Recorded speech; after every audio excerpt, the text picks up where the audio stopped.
Hello everyone, my name is Aarti and you're watching HW News. On March 23rd, the Indian Coast Guard rescued 6 Sri Lankan nationals who allegedly tried to enter the country illegally. 3 of the 6 are children. According to officials, the Sri Lankans attempted to land at Dhanushkodi in Tamil Nadu, but the man who brought them here illegally forced them to disembark and left them stranded on a sand dune. According to the reports, one of the Sri Lankans claimed that they were trying to enter India because of the economic crisis in Sri Lanka. Increasing prices of essential goods was making it difficult to manage the situation back home. But they are not the only few. Millions of Sri Lankans are currently living under uncertainty amid the nosediving economic conditions in the country. The economic crisis is so severe that the country even cancelled school exams due to shortage of printing paper. The island nation has been hit by unemployment and is seeing a shortage of food.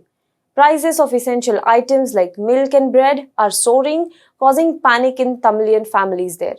Many believe they have no choice but to take illegal ferries to escape the economic crisis in the island nation.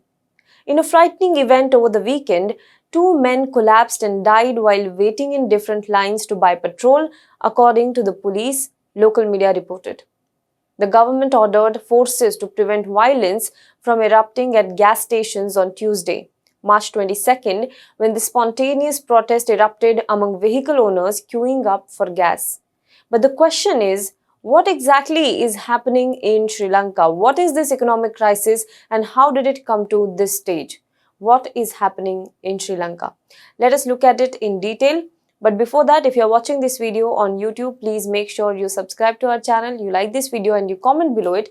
And if you're watching this video on Facebook, please do like our page and share this video to as many people as possible. Now let's begin. Sri Lanka is significantly reliant on imported goods. Among other necessities, it imports fuel, it imports food, paper, sugar, lentils, medications, and transportation equipment.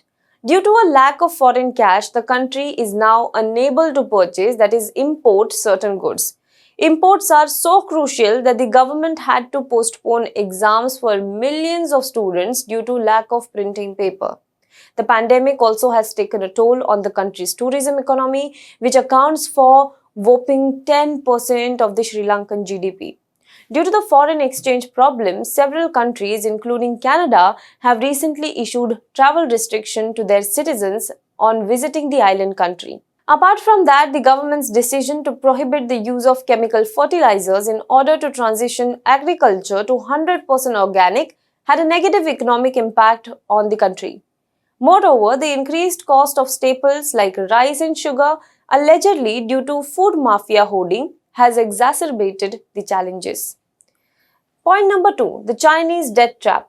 A massive foreign debt burden of approximately $5 billion with China alone is a major contributor to this crisis. Sri Lanka is repaying $1 billion loan acquired from Beijing in 2021. It also owes a large sum of money to India and also to Japan. The country's foreign currency reserves were approximately $1.58 billion as of November, down from $7.5 billion when Gotabaya Rajapaksa took office in 2019. The supply of foreign exchange was harmed when the forex reserves fell from more than $7.5 billion in 2019 to roughly $2.8 billion in July 2021, increasing the amount of money Sri Lankans had to pay to buy the foreign exchange required to import goods. As a result, the value of Sri Lankan rupee has also plummeted. Point number 3 is rising inflation. The situation in Sri Lanka is so dire that the government had to shut down its only fuel refinery because it ran out of crude oil stockpiles. Inflation, which topped 15.1% last month, is wreaking havoc on the economy. Food inflation has surged 25.7% according to government figures. For example, the price of 400-gram pack of milk increased by $0.90 over the weekend. Prime Minister Mahinda Rajapaksa revealed last week that the country will have a trade deficit of $10 billion in his address to the nation. This means that Sri Lanka imported more than it exported last year. As a result, the outflow of money exceeds the inflow, resulting in a foreign currency shortage over a period of time. Point number 4, now that the crisis is here, the Sri Lankan government has turned to IMF. Fighting with the crisis, the country has now turned to International Monetary Fund for help. Last month, as the crisis was building, the IMF said Sri Lanka had not asked for financial assistance, but that it was ready to help if needed.